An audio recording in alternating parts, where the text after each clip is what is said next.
speak about some Austrian economic issues and some free market things in the radio show. I'll hand it over to Dr. Beitler.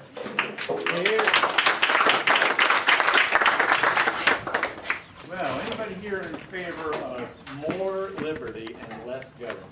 All right, I got the right group. Okay, well, Sean asked me to talk about two things there. I don't usually use my cards, but I got a couple of dates and book titles I want to give you. The first thing is, well, let me tell you what the two things are. The first one is the Fed. Y'all missed a good chance right there to go boo. Okay, go ahead, give me a good boo there. All right, and then the other one is Austrian economics. Yeah, Freedom. And freedom. Okay, so talking about the Fed first. Something happened on Wednesday that kind of got my attention. I've been out on the campaign trail and I've been speaking at Audit the Fed and End the Fed rallies for years now. And something that I think has finally dawned on me, and maybe I'm just a slow learner, but it dawned on me that when I tell people, do you know that the Federal Reserve is privately owned? But most people don't care. And then when I say something like, do you know that the chairman of the Federal Reserve is appointed by the President of the United States? Again, they don't seem to care, but that smacks of crony capitalism to me at the worst level. So those two things mean a lot to me and probably a lot to you. I think the thing that I found out that's interesting, though, if I start off now and I say, do you realize that the Federal Reserve is stealing from you? How many of you realize that? I bet it's all of you at this group because I'm preaching to the choir here today. But usually that gets their attention. And if I talk to them a little bit and I tell them they have the unlimited authority to produce currency, that is a terrifying thought.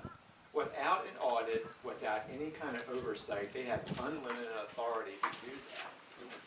An example I can give to you to give you some sense of how bad this is, when I was in banking, I was a chief financial officer.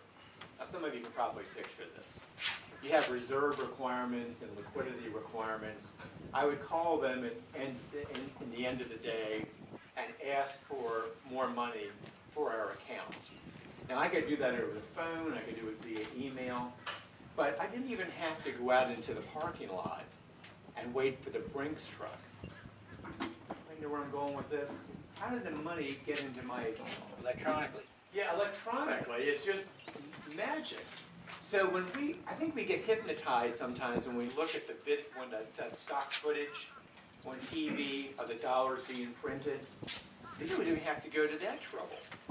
They can just create this stuff electronically, as Jeremy said, out of thin air. And this is something we ought to be seriously concerned about. One example I like to give to people, too, who have never heard of any of this stuff before, is to say, what would happen if the Federal Reserve decided to double the amount of currency? God forbid. But what if they decided to double the amount of currency? Yeah, you'd have inflation. And I told these people, think about what that would do to your checking account, your 401k, your IRA. And I can imagine one of them now saying, well, I'd still have the same balance. Yes, you would, but those dollars are only worth half as much. So I think the thing I've learned about this battle we have fighting for an audit of the Federal Reserve is to think, how can I make this as practical as possible? You know, how is it going to hit them? I think we can lead off by just telling them they're stealing from us. Okay, the other thing is, I've been thinking more and more of it after speaking at End the Fed rallies. I usually just say now audit of the Fed. Because if I say End the Fed, they think I'm over the top and they just... But if we audit the Fed, that's going to get us where we want to go. Once the audit's done, people will be out in the streets with us telling us that we need to end the Fed. Okay, another thing, Austrian economics. Now again, I think I'm speaking to the choir here. How many of you are familiar with Austrian economics? Okay, well, not as many as I thought. Okay, but what I want to say about Austrian economics, and I'm carrying my copy of my book here, which some of you have. It's called Rational Individualism. And I go into a lot more depth here. But a couple of things I want to talk about with Austrian economics is we're talking about something that was at its peak, or at least at the beginning of its peak, about 140 years ago, and lasted for a long time. We need to make sure we can bring this back, because Austrian economics is an absolutely devastating argument, not just about Marxist economics, but about Keynesian economics as well. Now, some of you may be happy to know that Marx is dead, but Keynes is alive and well. And this is the stuff that we're fighting, and Austrian economics can give us the tools to do that. Three people real quickly. Now, I know, again, some of you know these folks. Karl Menger in 1871 wrote a book called Principles of Economics. Gives you a nice overview of all that kind of Austrian kind of thinking. The next one, Ludwig von Mises. Now, I guess most of you know Mises, right? Okay, let me give you a couple of dates and book titles here. How about this? 1924. Predicted that easy credit would lead to disaster. Yeah, he was ignored, but was he absolutely right? Mm-hmm. Yeah, absolutely right. In 1927, he predicted the end of freedom in Europe. Was he right? Yeah, again, absolutely right. What I think would be interesting if you talk to somebody like Mises, I bet if we all said, you know what, Professor von Mises, you're a genius. I think he was a genius, but I bet he would have said, not a genius at all. If you know basic economics, and I think that's what the Austrians teach us, we could predict those things. We can predict what's going to happen now in our economy because of Austrian economics.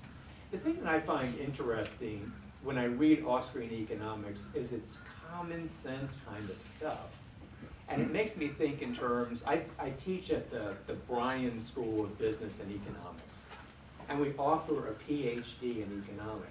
I hope nobody's recording this. Because I often look at our PhD in economics program and I think, why would you need a PhD in economics? It's not that complicated. We could teach this in about an hour and a half session. Okay, so again, don't let the I'll cut that part out. Thanks, Nicole. It's nice to be among friends. Okay, two books by von Mises. Human Action. Now, every time I ask people, have you read this? And they say yes, I doubt it. It's 900 pages. It is a masterpiece. But if any of you have read it, it's pretty tough going because there's a lot about methodology and things that aren't particularly exciting to read about. The book that I would recommend, and I'm wondering how many of you have read it, it's about the same size as mine. It's about 128 pages. It's a book called The Anti-Capitalist Mentality. Have any of you read that one? Okay, Mises.org.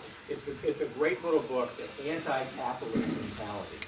And the reason I think you want to read that one is Mises is able to get in the head of the socialists and the progressives, or whatever else you care to call them, and gives you the talking points that'll really just devastate their argument.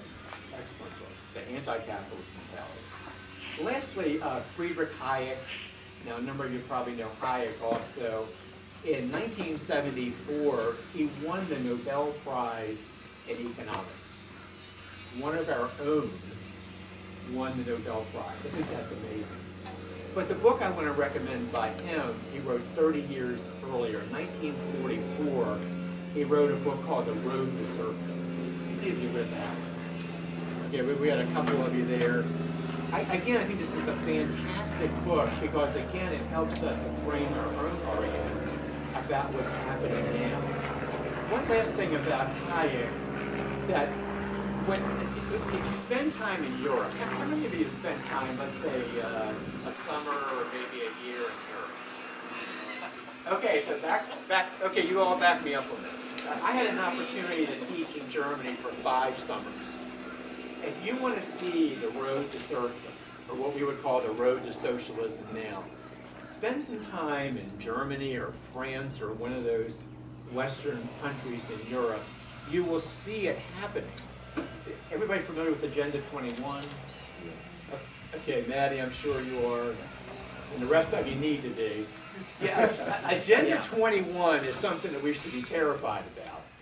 But if you want to see it happening again, Europe, Germany, and France in particular, you will see everybody's being corralled into small areas. Am I right, Craig? There's light rail over these vast open public lands. That's what's coming to our country. The idea that I'm going to go out there and buy 10 or 20 acres on my own, that's already long gone in Europe, and it's going to happen here if we don't take a stand against some of this stuff. Okay, so why Austrian economics? They do the best job talking about the boom-bust cycle. If you listen to commentators now, they assume that that's natural. The economy overinflates, and then it's destroyed in some kind of a catastrophe like we had with the real estate bubble. The Austrians will talk about if you would keep government out in the first place, you wouldn't create that artificial bubble. One last comment, and I will end on this. I was hesitant to talk about this, but the more I thought about it, as Danielle and I were having coffee this morning, the more I thought, I just can't control myself, I have to say this. I think it's important in the liberty movement that we are clear about our principles, and the people we're supporting have those same principles. So to be blunt, I don't think we should be supporting Republican Party hacks. Okay, Fran was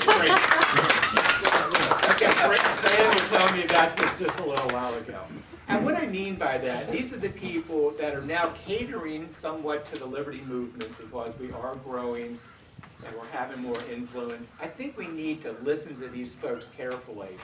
If they're not talking about liberty, if they're not talking about the Constitution is the law of the land, if they're not saying that, and if they're not offering free market solutions, back to your comment, Sean, about I have a radio show called Free Markets.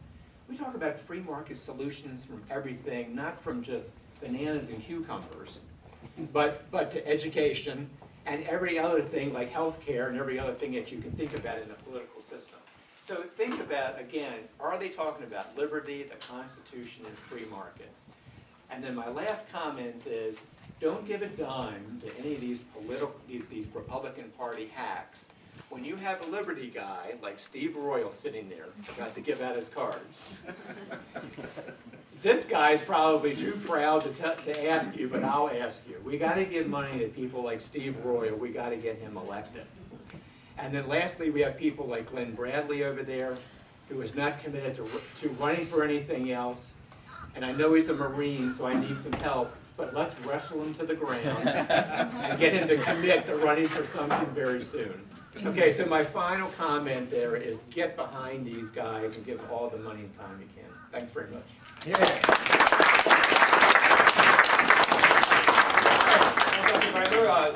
Can you buy the book on the website, MikeBeitler.com as well? Or? Yeah, you